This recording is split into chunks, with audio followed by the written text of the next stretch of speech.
Delhi liquor కుంభకోణంలో తన arrest ను సవాల్ చేస్తూ ఎమ్మెల్సీ కవిత సుప్రీంకోర్టును ఆశ్రయించారు. దీనికి సంబంధించి గత సోమవారం రెడ్ పిటిషన్ దాఖలు చేశారు. ఈ పిటిషన్ కు సంబంధించి ఈ రోజు విచారణ జరిగింది. ఈ పిటిషన్ పై విచారించిన సుప్రీంకోర్టు ధర్మాసనం ట్రయల్ కోర్టుకు వెళ్లాలని ఆదేశించింది. సుప్రీంకోర్టు ఈడీకి మాత్రం నోటీసులు జారీ చేసింది.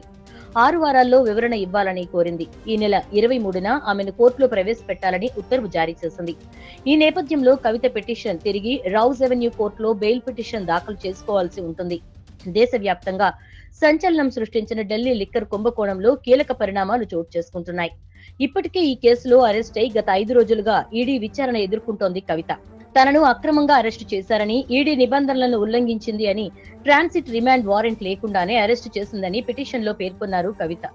ఈడీ చర్యలు చట్టవిరుద్ధమంటూ తన అరెస్ట్ ను, రిమాండ్ ఉత్తర్వులను రద్దు చేయాలంటూ సుప్రీం ధర్మాసనం ముందు పిటిషన్ పెట్టుకున్నారు.